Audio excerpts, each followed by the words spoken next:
Muy buenas noches. Buenas noches también a los que nos acompañan desde la virtualidad. Tenemos nuevamente el privilegio de compartir la palabra del Señor en esta hermosa serie que trata sobre preguntas. Algunas un tanto más sencillas, otras un tanto más difíciles, pero qué oportuno justo fue este tiempo. El título del mensaje es, ¿no?, ¿qué defendemos los cristianos? Y digo que fue un poco oportuno.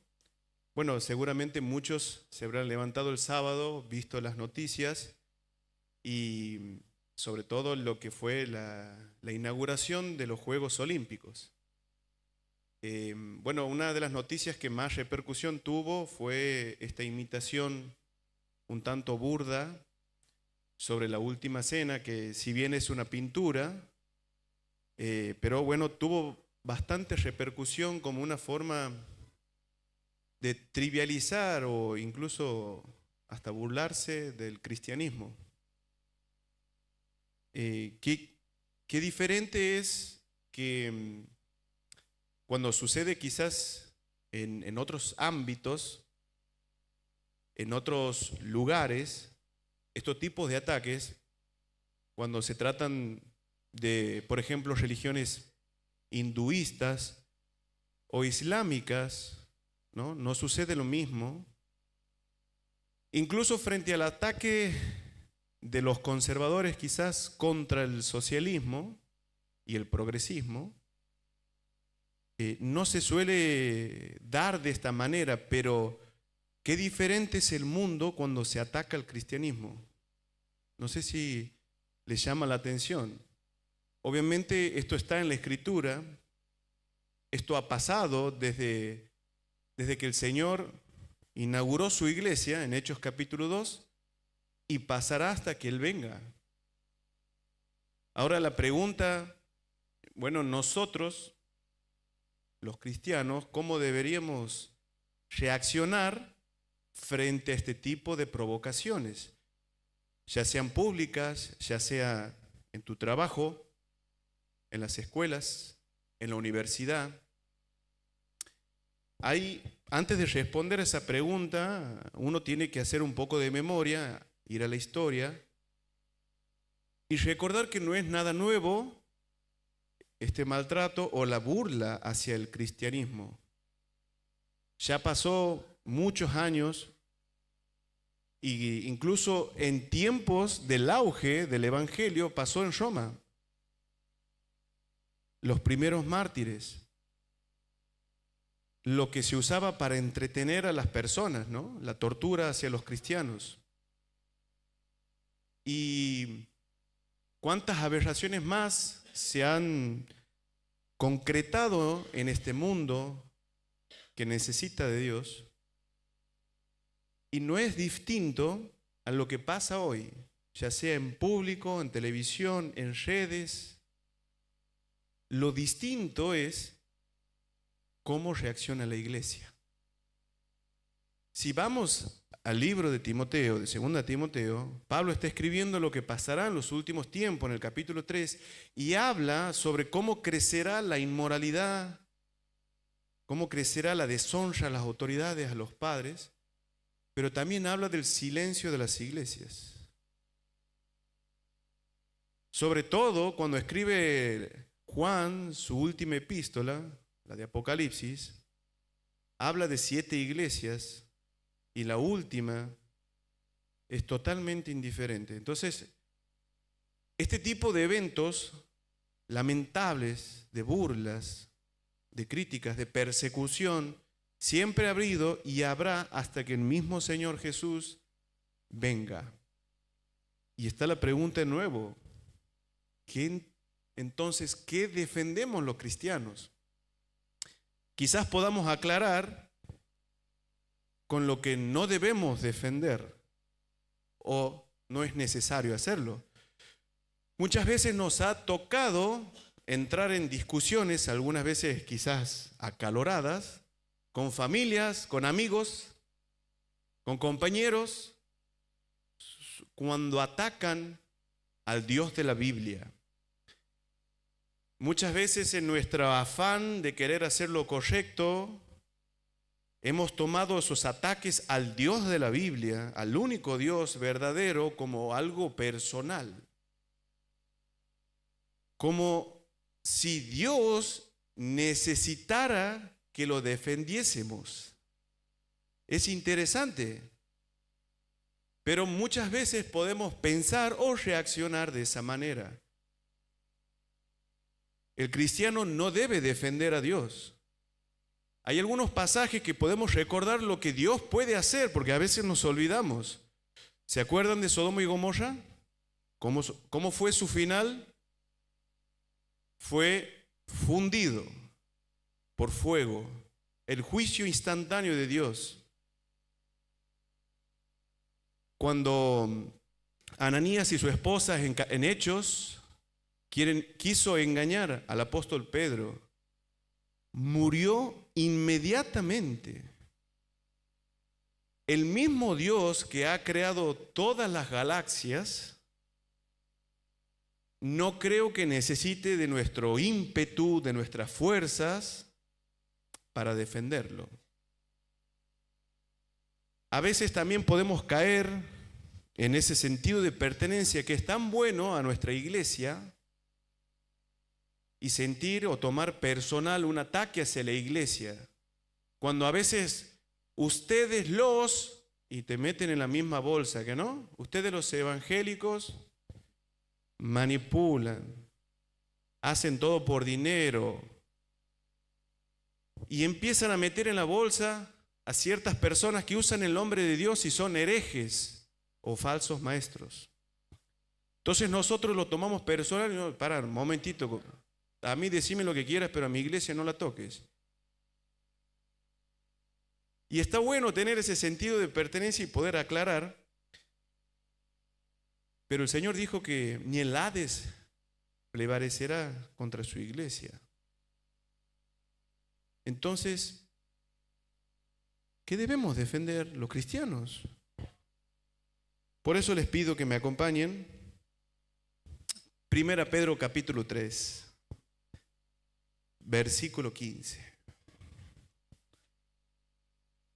Dice así, 1 Pedro 3, verso 15. Sino santificad a Dios el Señor en vuestros corazones y estad siempre preparados para presentar defensa con mansedumbre y reverencia ante todo el que os demande razón de la esperanza que hay en vosotros. Esto no es un ejemplo, no es un consejo a tener en cuenta, es un mandamiento, mi querido amigo, amiga. 1 Pedro 3:15 está en imperativo y es un mandato sobre la palabra de Dios que nos hace a los creyentes en Cristo a poder presentar defensa, que esa palabra del griego es apología.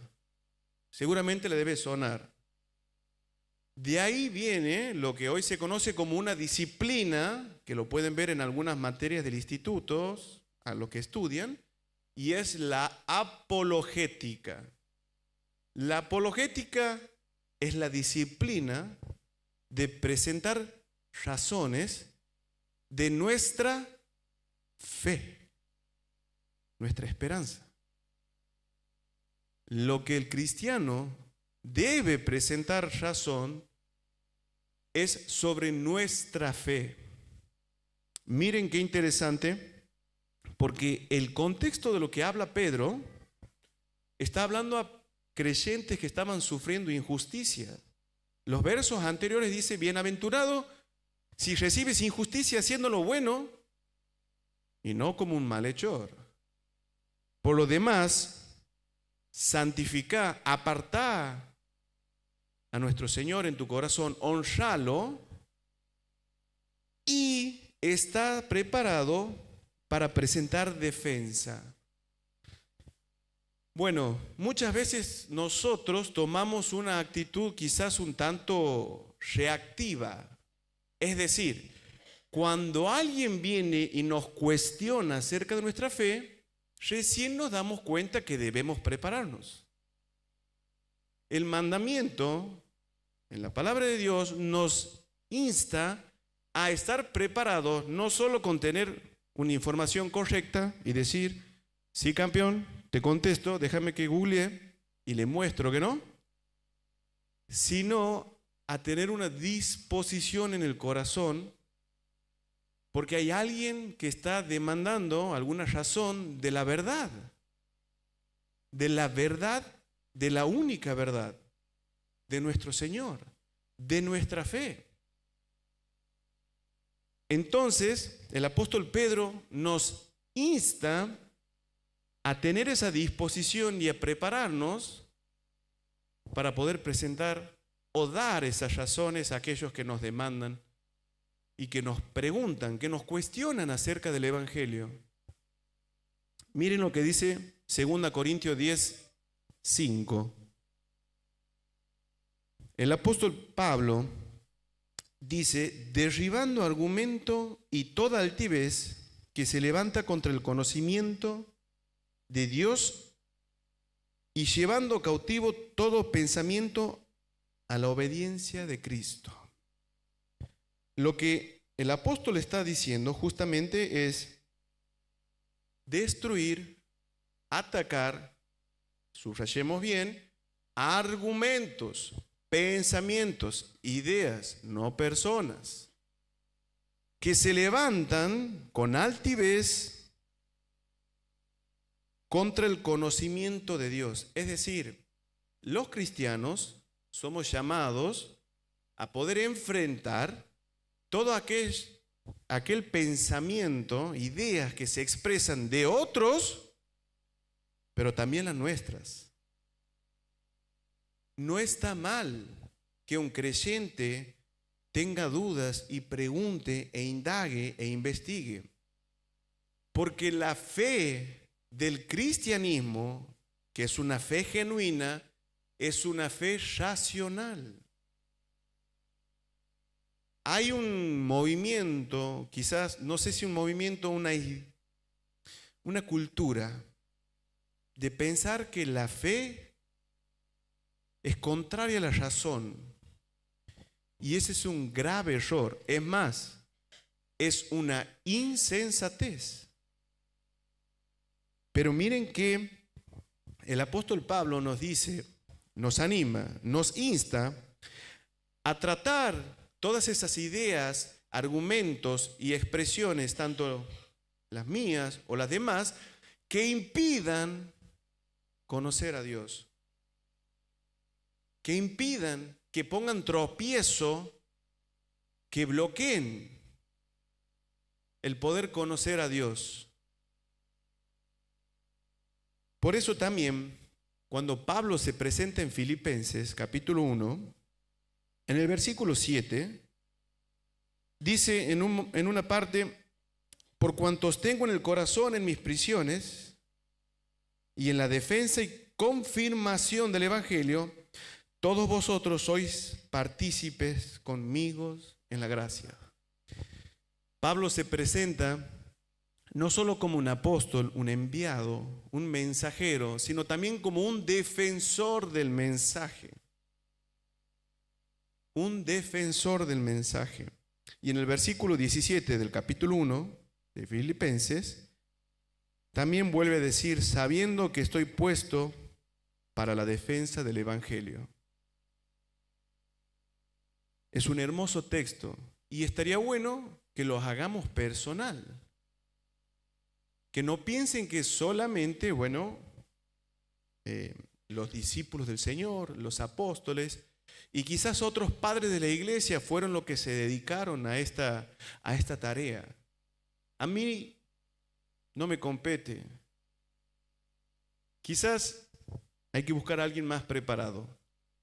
Bueno, hay muchas justificaciones que tratamos de hacer en nuestras mentes para evadir el mandamiento, o sea, para obedecer a Dios. Miren qué interesante que Judas, versículo 3, Judas tiene un solo capítulo, dice: amados, por la gran solicitud que tenía de escribiros acerca de nuestra común salvación, me ha sido necesario escribiros exhortándoos que contendáis ardientemente por la fe que una vez fue dada a los santos. Ese es el objetivo de la defensa. Eso es lo que el Señor espera de nosotros, que podamos obedecer al Señor. Seguramente habrá muchos peros en nuestras mentes, y la idea sería que la podamos sacar en esta noche y podamos salir animados a obedecer al Señor en esta hermosa tarea.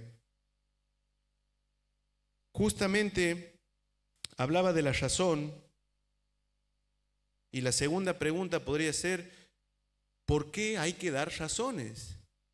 ¿Por qué simplemente no se le abre la Biblia y bueno, si tiene fe, bien, y si no, problema de él? ¿Por qué tenemos que dar nosotros los cristianos razones? Más allá de que forme parte del mandamiento, le hago una pregunta: ¿usted no es un ser racional?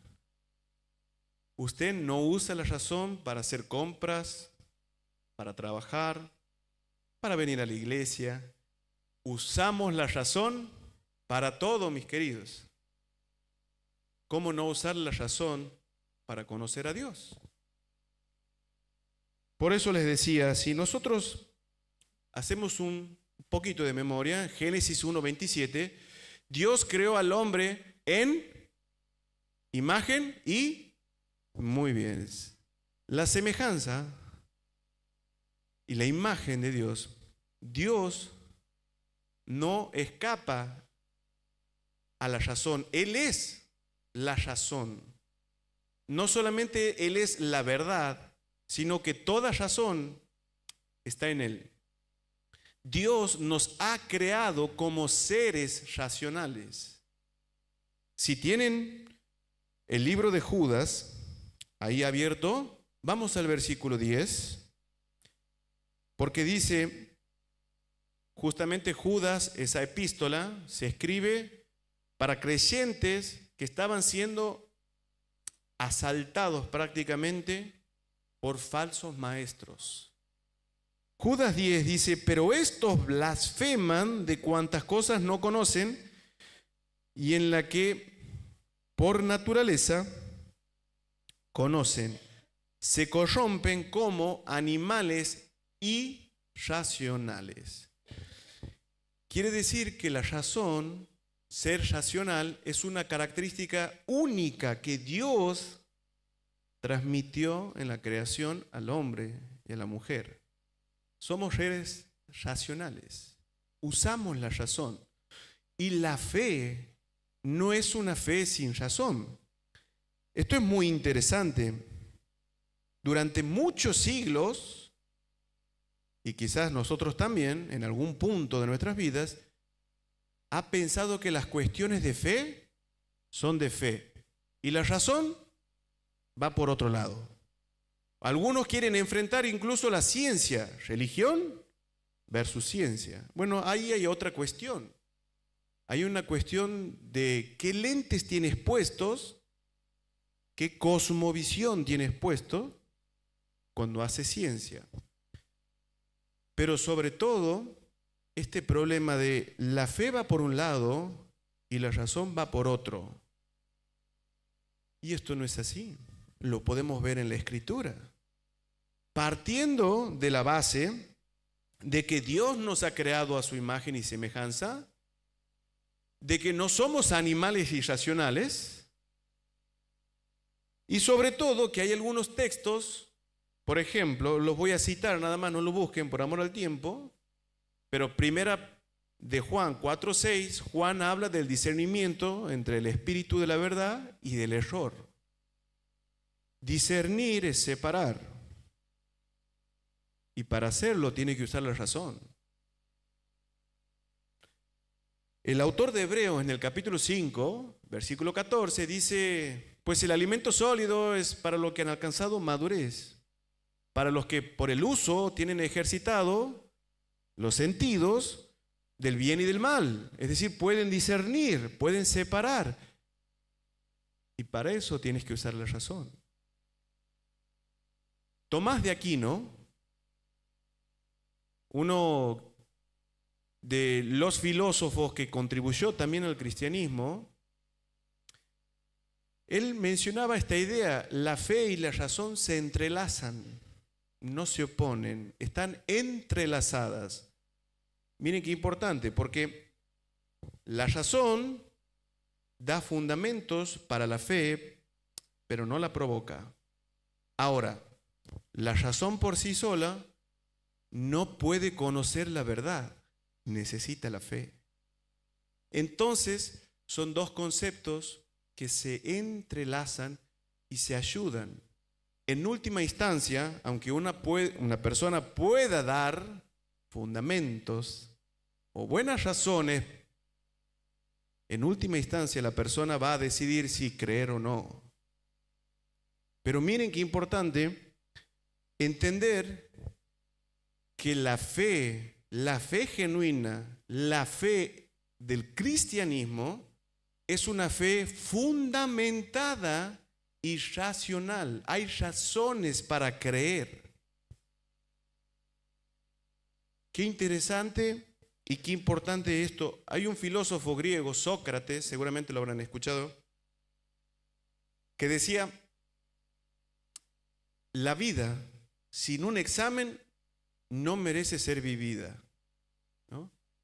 Hablando de este deseo de investigar y de encontrar razones de lo que pasa en la vida.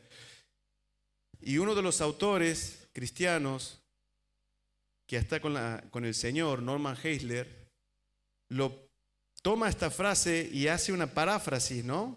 Como diciendo, una creencia sin examen no merece la pena ser creída. Por eso es importante que nosotros, los creyentes, podamos dar algunas razones acerca de nuestra fe, primeramente para nosotros, porque no los extrañe si ven jóvenes que pueden pasar del junior al club bíblico, a JM, y en la universidad se van. Che, pero tantos años, estaba full, estaba sirviendo, estaba en los grupos pequeños, participaba, estudiaba la Biblia. ¿Qué pasó? Tuvo dudas y no había respuestas. Bueno, hay un libro de los muchachos que me estaba comentando ayer, de Josh McDowell, que habla sobre una generación. Sobre todo este libro está basado en un estudio en las universidades de Estados Unidos, y calcula el porcentaje de deserción de las iglesias de los jóvenes. Y el mayor porcentaje es cuando entran a las universidades. Eso es justamente porque no se le ofrece respuestas a las preguntas.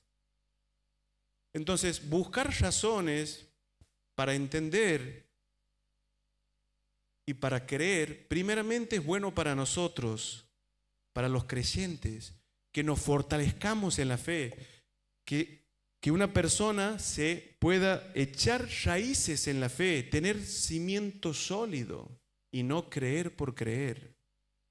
Tener fe en la fe, mi querido, no es bíblico. Y la fe de que nos produce este hermoso libro es una fe fundamentada, que la podemos compartir con otros que buscan la verdad. El problema es cuán dispuestos estamos a dar esas razones. El problema es cuán dispuestos estamos para conocer esas evidencias. Muchos quizás están estudiando en institutos y tienen materias, ¿no? Como bibliología, algunos institutos tienen hasta arqueología.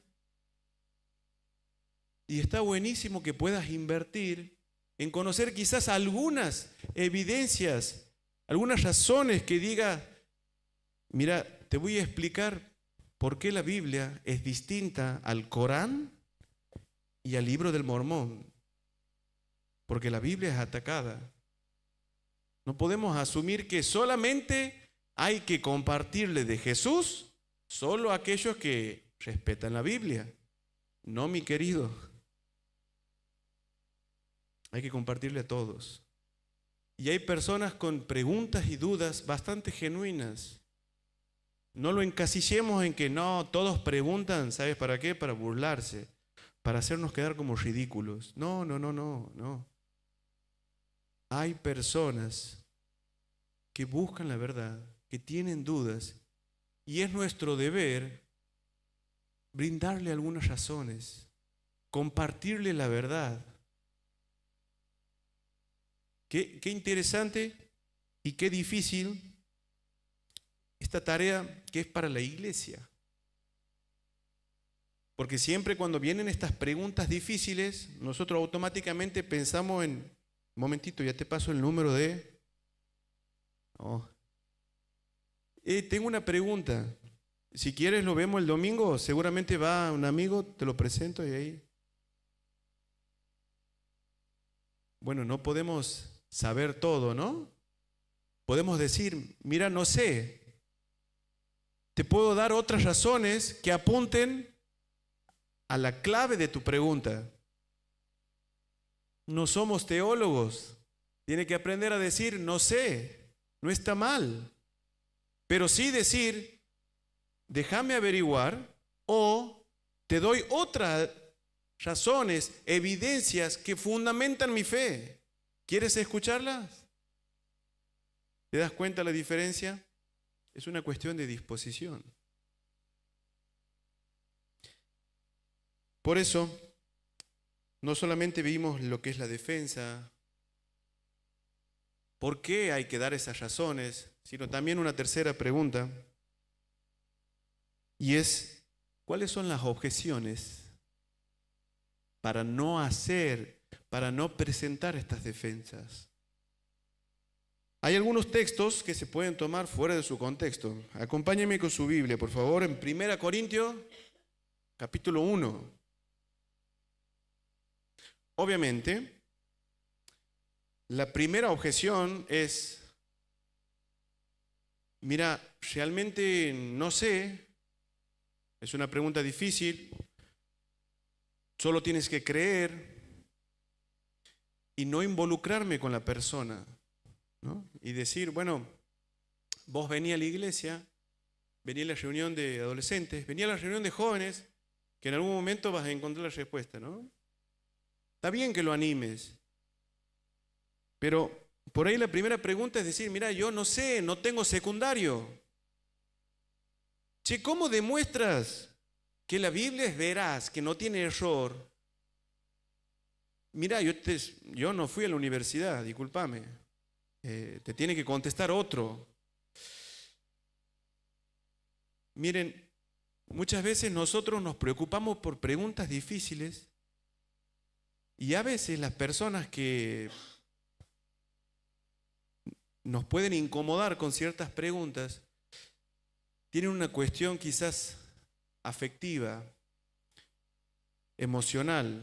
Las preguntas más difíciles de responder, escúcheme bien, no son de física cuántica. ¿Qué pasa si viene un muchacho, un adolescente académico a JM o los domingos y me dice, ¿qué opinas vos del vacío cuántico y de las partículas de quarks? No sé con qué se come, amigo, capaz que es una comida nueva en la feria, no sé, no lo he visto. A veces uno se asusta, piensa lo peor. Esas no son las preguntas más difíciles. Las preguntas más difíciles son cuando una persona ha sufrido un terrible accidente, una pérdida terrible, y viene a preguntar si Dios existe, ¿por qué ha permitido que sufra así en mi vida? Esas preguntas parecen intelectuales, pero tienen una gran carga emocional. Hay otra forma de responder, y es con una consolación, con estar al lado, con ofrecer amparo, más que una respuesta intelectual, ¿no? A veces uno se pregunta, se presiona y teme a las preguntas difíciles y por eso dice, no, mejor no me voy a preparar. Pero miren a veces qué distinto puede ser la realidad. Por eso, otra de las objeciones a veces que usamos los creyentes está en 1 Corintios y dice, capítulo 1, versículo 21, dice, pues ya que en la sabiduría de Dios el mundo no conoció a Dios mediante la sabiduría, agradó a Dios salvar a los creyentes por la locura de la predicación. Ahí está. No hace falta que uno le presente razones a alguien que demanda justificación de nuestra fe. Tiene que venir y creer. Por la sabiduría del mundo no se puede conocer a Dios. No le hables ni de historia, ni de arqueología, ni de biología, ni de nada. No. Estamos malinterpretando ese texto.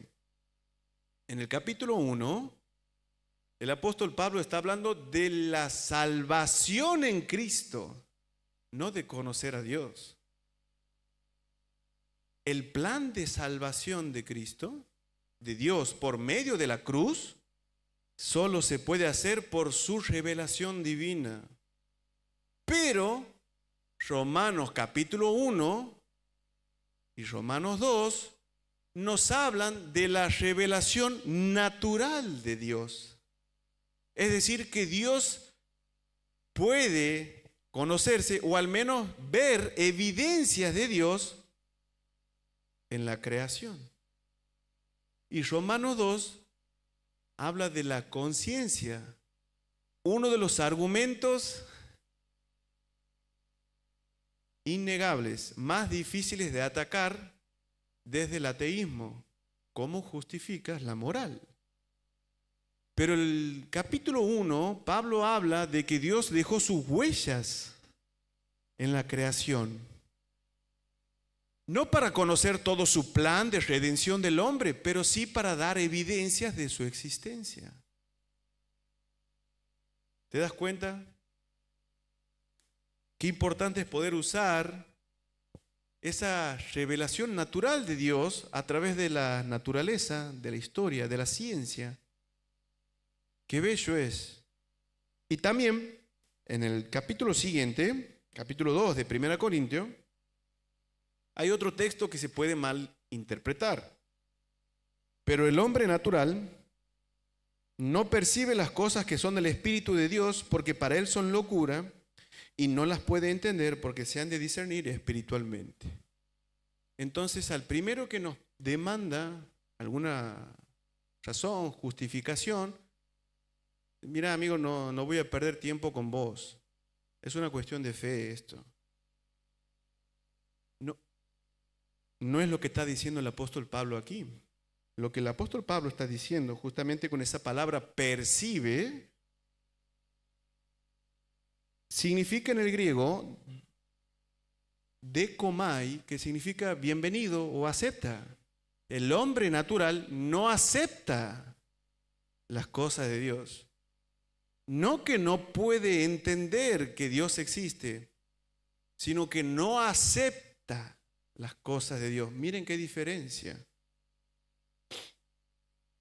Y bueno, algunas veces también nosotros podemos malinterpretar un texto, ¿no? Como el Señor usó cuando les habló a sus discípulos, Mateo 7, no tiren perla a los cerdos. Diciendo, no, mira, si vos tienes preguntas, empiezas a cuestionar, a vos no te interesa conocer, solamente cuestiones. Y no podemos tomarlo así, mis queridos. Ese texto está hablando porque el Señor Jesús conocía la dureza a quienes hablabas, porque sabía de los milagros que hizo. De hecho, los milagros defendían o confirmaban su mensaje.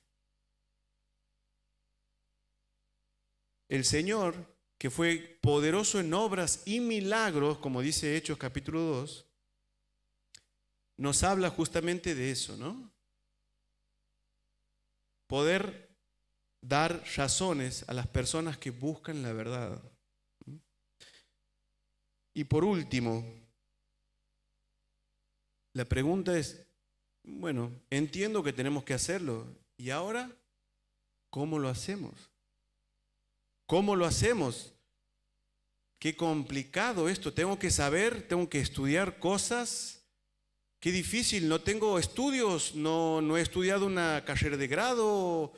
Era malo en matemáticas, no sé qué hacer. Primero, empezar por la predisposición del corazón.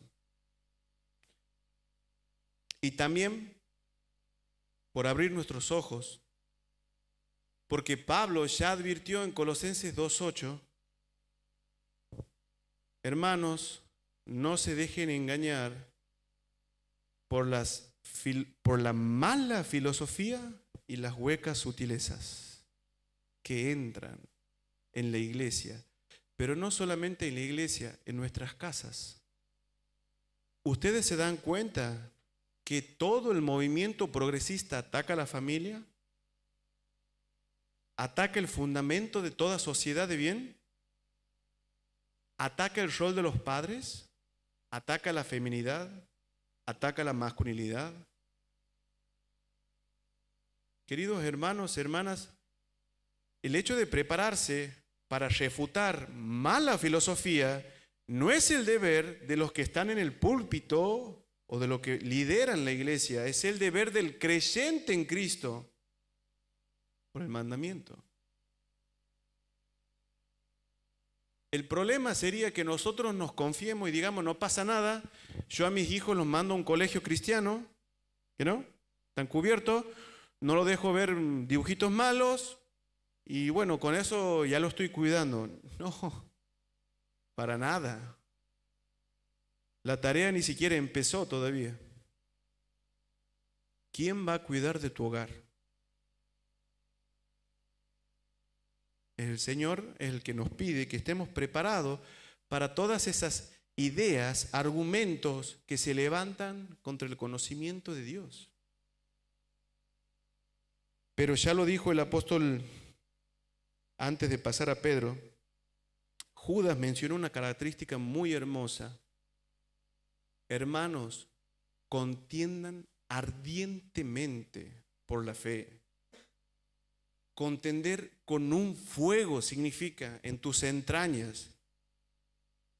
O sea, no solamente te prepares, hacelo con pasión, porque es el Señor el que nos pide. Una ilustración parecida fue la que sufrió Jeremías capítulo 20, versículo 9, cuando los amigos y los judíos lo apedreaban y lo maltrataban para que no predique del juicio de Dios. Y él decía, traté de callarlo, traté de no hablar más, traté de no predicar más, pero sentí un fuego que me quemaba. Judas apunta lo mismo, contiendan ardientemente, pero está hablando de una disposición de corazón, no de una conducta. Porque cuando vamos a la conducta, Pedro dijo, presenten razones de una manera mansa y reverente. No cortemos esas palabras del versículo. En mansedumbre y con reverencia. ¿Saben por qué, mis queridos? Porque ya lo dijo el apóstol Pablo, lo que debemos derribar son argumentos y no personas. Lo que debemos atacar son ideas, no a la persona en sí. Aunque ellos lo hagan, ojo, tampoco deberíamos devolver mal por mal. Y Judas 22, no es la versión de Reina Valera, puede ser la NTV, la NBI, tiene una mejor expresión. Dice, y tengan compasión de los que dudan. tengan compasión de los que dudan. Y ahora sí, quizás eso es más difícil de prepararse para presentar defensa, ¿no? A veces uno está en una discusión o en un debate y uno empieza a orar como Nehemías en su mente y dice: Señor, dame paciencia, porque si me da fuerza lo mando de la otra vereda, ¿viste? No, eso es más difícil que saber qué responder. Que te ataquen, que se te burlen y nosotros poder, en una manera mansa y humilde, mansa y reverente, poder presentarles defensas, siempre y cuando la persona esté dispuesta a escuchar. Proverbio 26 dice: no contestes al necio en su necedad. El 5. Pero el 6 dice: contesta al necio como merece su necedad. Es decir, seamos oportunos y seamos cautelosos. Es difícil hablar con una persona enojada o una persona que no quiere escuchar. Pero miren qué importante es el cómo hacerlo, es igual a qué hablar. Porque usted puede tener una respuesta asombrosa de la fe cristiana, pero si lo hace de una manera torpe, mi querido, mi querida, difícilmente pueda ganar esa alma para Cristo. Miren un ejemplo. Vamos a Lucas 22 y con esto terminamos. Lucas 22, 50.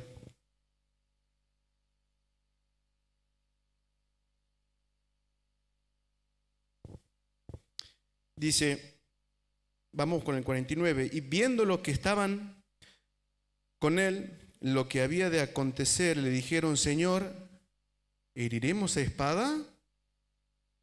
Y uno de ellos hirió a un siervo del sumo sacerdote y le cortó la oreja derecha.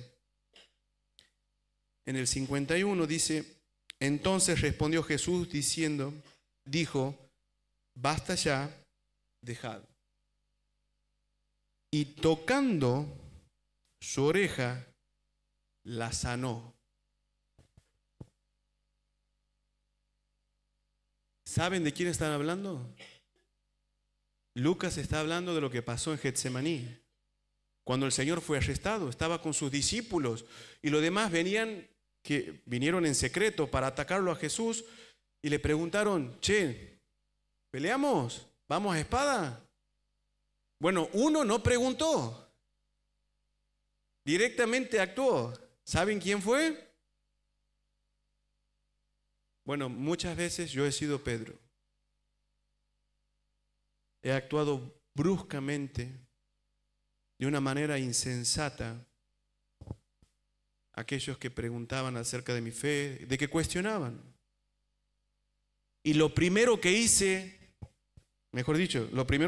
hizo el apóstol Pedro fue sacar una espada y cortarle la oreja al siervo del sumo sacerdote, a Malco. ¡Qué puntería para no darle en la cabeza! Le cortó la oreja. Y el Señor tuvo una de las mejores enseñanzas gráficas. Miren la poesía que hay detrás de estos textos. No somos llamados a cortar orejas, sino a sanarlas. El problema no es la persona, sino las ideas y los pensamientos. El príncipe de este siglo, que tiene potestad, usa todos los medios posibles para que la gloria del Evangelio de Cristo no resplandezca en las personas. Amigo, amiga, presentar defensa, lo que el Señor nos llama, es un ministerio de sanar orejas, no de cortarlas. Terminamos orando. Bendito Dios, te damos gracias por tu palabra, por tu exhortación. Te pedimos, oh Dios, que puedas levantar hombres y mujeres, que nos preparemos para poder dar respuestas sencillas a preguntas difíciles. Aquellos que buscan la verdad con un corazón genuino, poderle ofrecer herramientas y respuestas, Señor. Sabemos que esto se hace para poder compartir de la verdad, de que Cristo es el único Salvador de este mundo perdido y corrompido por el pecado, y que como nosotros también éramos enemigos tuyos, tú nos has salvado, Señor. Por los méritos de nuestro Señor Jesús, nos has traído a tu gloria, a tu reino, Señor. Padre, ayúdanos a sanar orejas. Ayúdanos a defender nuestra fe a aquellos que buscan genuinamente razón de la verdad. Oramos en el nombre de nuestro Señor Jesús. Amén.